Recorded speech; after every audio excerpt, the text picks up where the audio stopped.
Every day this time, we play for you a portion of a previous show on Fox Sports 1 or Fox Sports Radio. We call it... And now... What does the fox say? Colin Cowherd with The Herd, which I'll be hosting after the holidays for a couple of days, had this to say in regards to Aaron Rodgers making the Pro Bowl instead of Russell Wilson. This is an all-time snub. Coaches are 30% of the vote. Players are 30% of the vote, and fans are 30% of the vote. So fans did not have that much influence. This should not have happened. Aaron Rodgers made the Pro Bowl, and Russell Wilson did not. 66% of the vote was not fans. Think about this. A, Aaron and Russell Wilson played. Russell won head-to-head. They both played well, but Russell beat him. That should matter. B, this was a rebuilding year for Seattle. I'm from Seattle. I had them at like 7-9, 6-10. The Packers were picked to win their division. So don't expectations mean something in a Pro Bowl? Russell's beating him in statistics. That's usually Aaron's thing, right? We know Aaron's maybe not the greatest personality leader, but passer rating, Russell. Touchdown passes, Russell.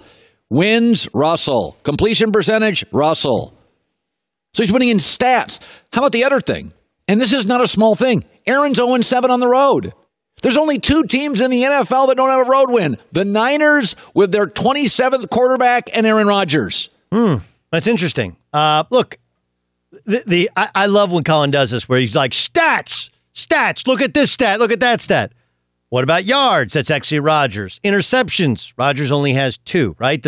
What puts you in best position to not lose a game is to turn the ball over less. Like, we could go through things where Aaron Rodgers actually leads. My personal belief is that, first of all, let's not give guys credit for road wins and road losses and whatever. Like, do I think you get that in the Super Bowl? Yeah, but it is a team sport. And I think that Russell Wilson has had an outstanding season in comparison to expectations, but that's not what we judge whether you should be a Pro Bowl quarterback. Some of this is reputation. Some of it was because of what we saw the first game. But we don't watch all of the games. We don't watch all the Seattle games. We just don't. We don't watch every Aaron Rodgers game. Like, nobody watched when they lost the Arizona Cardinals, but we all watched that first game against the Bears, didn't we? And we're like, no way he comes back and plays. All right, well, no way he comes back and wins. And then they started playing, and we're like, there's no way he doesn't win this game. Why? Because he's Aaron Rodgers. I think this is a vote not just for Rodgers in terms of reputation, Rodgers not turning the football over, Rodgers' talent, but it's also kind of a bit of an FU vote to how they were coached and some of their personnel. I think that's really what we're like. Look, Aaron Rodgers did all this stuff, and his coaches weren't very good. His wide receivers weren't very good. Nobody thinks Jimmy Graham is as good as his reputation was before he went to Seattle.